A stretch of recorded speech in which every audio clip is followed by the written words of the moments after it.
फिर कहाँ जाते हैं? संतों के पास, क्योंकि सभी को ये पता है कि साधु संतों के पास भगवान की जड़ी होती है, वो परमात्मा से लाभ प्राप्त करने की विधि जानते हैं, तो वहाँ जाते हैं। तो जिस भी संत के पास जाते हैं वो संत जाते ही उसकी सुनकर सारी कहानी उसको जंतर मंतर बताता है, ऐसे कर ले, ऐसे कर ले, ये प्रसाद बांट दे, फलाना काम कर दे, पांचों लत्ते धर दे। जब 2-4 बार वो धक्के खा लेता है और वो कहता है कि जी मुझे कोई लाभ नहीं हो रहा है, फिर कहता भाई बेटा ये तो तेरे प्रारब्ध में लिखा हुआ कर्म है, तो तुझे भोगना ही पड़ेगा। फिर क्या कथा सुनाते हैं कि भाई देखो भगवान विष्णु जी को श्राप लगा था, नारद जी का श्राप बस श्री रामचंद्र रूप में प्रगट जन्म लिया राजा दशरथ के घर पे, और रामचंद्र रूप में श्री रामचंद्र जी ने अर्थात विष्णु जी ने सुग्रीव के भाई बाली को मारा था धोखा देकर, उसका भी बदला देना पड़ा, उसका भी कर्म भोगना पड़ा श्री कृष्ण रूप में।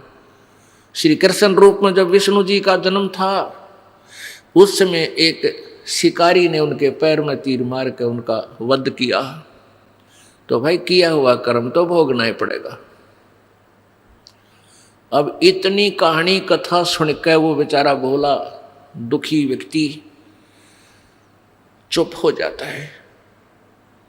जब भाई बारे भगवाना ने भी दुख भोगना पड़ा तो हम कौन से खेत की मूली है।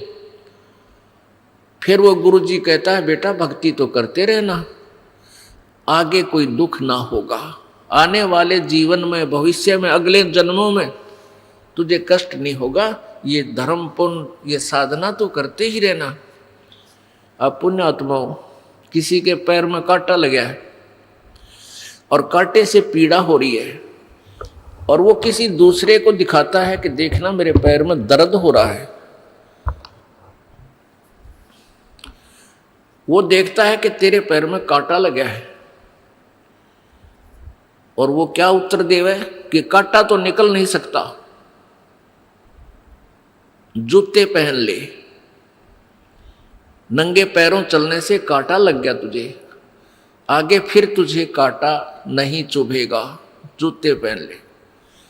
अब पुण्यात्माओं ये समाधान यूजलेस है। कांटा लगे पैर में जूता पहना नहीं जा सकता, कांटा निकले फिर जूता इस दृष्टिकोण से उसको कहा जाए जब फिर निकाल दिया तो तेरा फिर कांटा लगेगा, तो वो डरता पहनेगा, फिर वो कांटा निकलने पर अच्छा है वो जूता स्वभाव भीगा, और फिर इस डर से जूता नहीं निकालेगा कि कहीं ये भगवान फिर वो कांटा ना लग जाए, वह पीड़ा आपत्ति फिर ना जाए। तो पुण्यात्मा जो दुखी प्राणी संतों के पास आए हैं जाते हैं इसी उद्देश्य से जाते हैं कि हमारी ये पाप रूपी कर्म का कांटा निकले। और फिर जैसे आप जी आते हो परमात्मा कबीर जी के सच्चे दरबार में, आपके प्रारब्ध के कांटों को पहले निकाला जाएगा, फिर निकाला जाएगा और साथ में आपको राम नाम का जूता दे दिया जाएगा कि भाई ईब इस राम नाम के जूते ने निकालिए मत ना।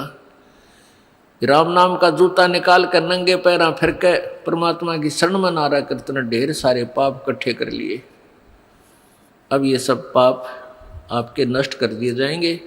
परमेश्वर कबीर जी कहते हैं जब ही सतनाम हृदय धरो भयो पाप को नाश, जैसे चिंगारी अग्नि की भाई पड़े पुराने घास।